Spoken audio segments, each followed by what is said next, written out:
नमस्कार मंडळी, स्वागत आहे तुमचं मालवणचं चेडू कोकणची क्वीन. आज घेऊन आले आहे कोकणी चवीचा एक खास खजिना. बाहेरून खुसखुशीत आणि आतून चविष्ट असे तळणीचे मोदक. व्हिडिओ आवडला तर लाईक करा, शेअर करा आणि अशाच भन्नाट रेसिपीसाठी सबस्क्राईब करायला विसरू नका. चला तर मग सुरू करूया आजची खास रेसिपी.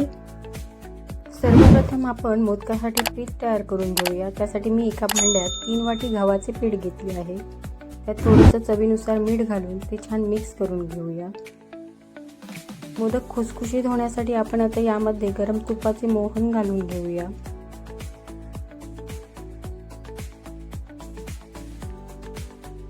आणि ते छान असं मिक्स करून घेऊया. आता आपल्याला यात गरजेनुसार थोडं थोडं पाणी घालायचं आहे, कारण आपल्याला पीठ हे घट्ट मळायचं आहे. त्यामुळे जास्त पाणी घालायचं नाही, जेवढं लागेल तेवढंच पाणी वापरायचं आहे. पीठ घट्ट मळलं की मोदकाची पारी खूप खुसखुशीत होते, म्हणून आपल्याला पीठ घट्ट मळून घ्यायचं आहे.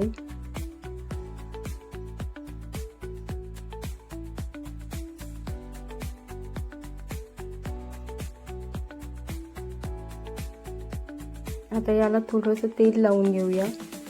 तेल लावून छान असं हे पीठ पुन्हा एकदा मळून घेऊया.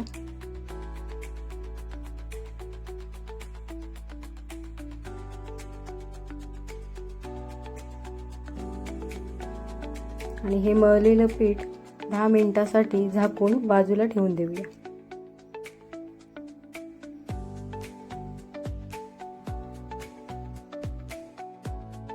मोदकासाठी लागणारे साहित्य: ओले खोबरे, बारीक किसून घेतलेला गूळ,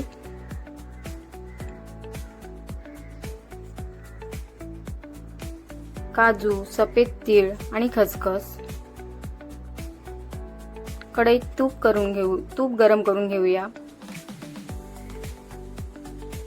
आणि आता त्यात काजू वर टाकून घेऊया.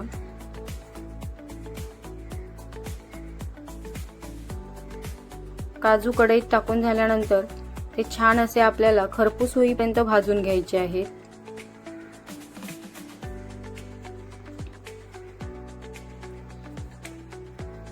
काजू छान असे खरपूस भाजून झाल्याच्या नंतर आपण त्यामध्ये सफेद तीळ टाकून घ्यायचे आहेत.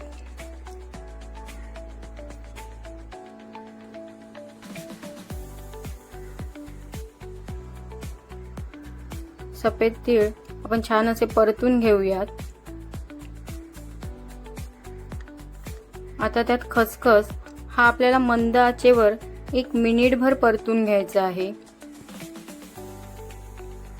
परतून घेतलेलं सर्व साहित्य एका प्लेट मध्ये काढून घेऊयात.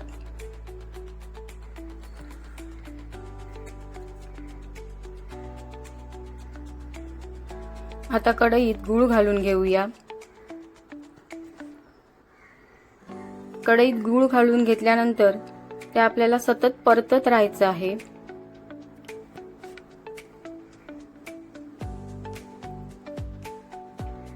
गूळ वितळलं आणि गुळाला छान उकळी आली की आपण त्यामध्ये ओलं खोबरं घालून घेणार आहोत. ओलं खोबरं आपल्याला सतत कढईमध्ये परतत राहायचं आहे.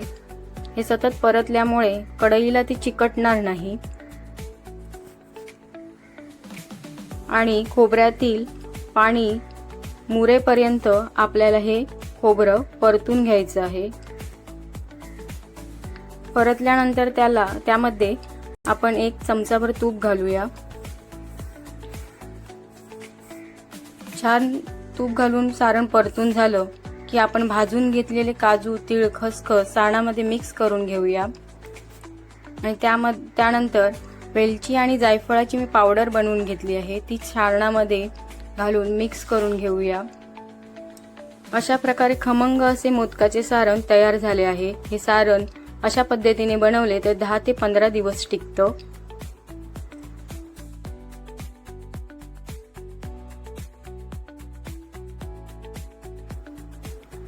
झाकून बाजूला ठेवलेले पीठ पुन्हा एकदा मळून घेऊया. खूप छान असं नरम झालेलं आहे पीठ. आता त्याचा एक गोळा काढून घेऊया.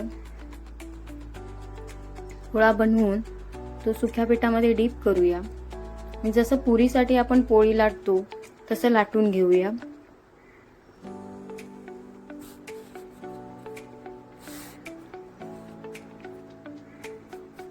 आपली छान अशी गोलाकार पोळी लाटून झालेली आहे. आता ती एका डब्याच्या साहाय्याने जसं आपण पुऱ्या कट करून घेतो तसं आपल्याला कट करून घ्यायचे आहे. या पुऱ्या आपण मोदकाच्या पारीसाठी वापरणार आहोत. तुम्ही पुरी मेकरच्या साहाय्याने पण अशा मोदकाच्या पाऱ्या बनवून घेऊ शकता.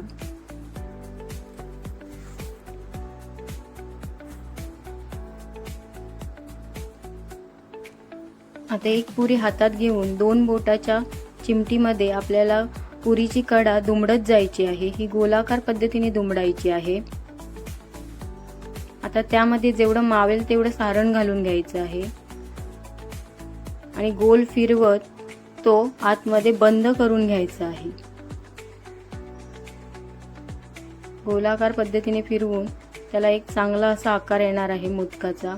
आणि जेवढं जास्त होईल पीठ ते वरचं काढून घ्यायचं आहे आणि पुन्हा एकदा वरती मोदकाचा वरचा भाग असतो त्याचा आकार द्यायचा आहे.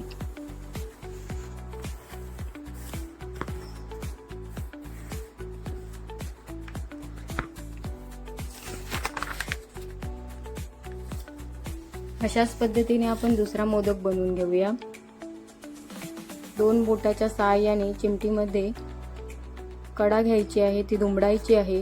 ती गोलाकार पद्धतीने दुमडत जायची आहे आणि त्यामध्ये जेवढं मावेल तेवढं सारण घालून घ्यायचं आहे.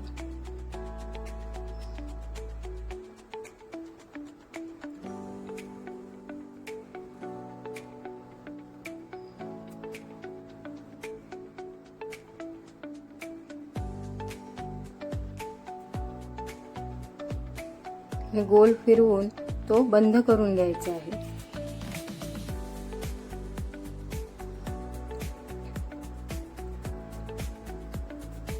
अशा पद्धतीने मी सारे मोदक बनवून घेतलेले आहेत.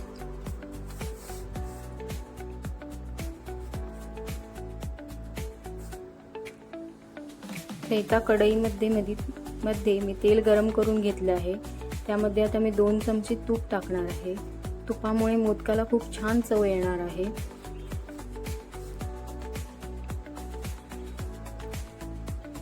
तेल गरम झालं की त्यामध्ये आपण एक एक असं मोदक तळण्यासाठी सोडणार आहोत. हे मोदक तेलामध्ये सोडल्यानंतर आपल्याला ते सारखे हलवत राहायचे आहेत. त्यामुळे ते एकसाथ सर्व बाजूने भाजले जातील. लाल होईपर्यंत आपल्याला हे छान असे भाजून घ्यायचे आहेत. बघू शकता आपण झाऱ्याच्या साहाय्याने हलवून ते घेतल्यामुळे ते चारही बाजूने चांगल्या पद्धतीने तळले गेलेले आहेत.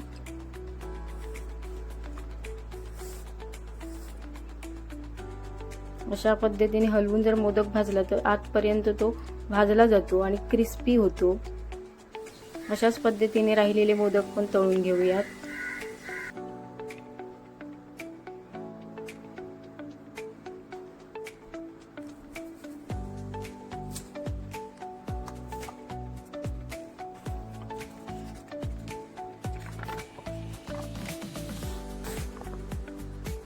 सर्व मोदक तळून घेतलेले आहेत. हे खूप छान असे क्रिस्पी झालेले आहेत. अशा पद्धतीने आपले तळणीचे मोदक तयार झालेले आहेत. जर हा व्हिडिओ तुम्हाला आवडला असेल तर लाईक करा, शेअर करा आणि अशाच भन्नाट रेसिपीसाठी सबस्क्राईब करायला विसरू नका. धन्यवाद.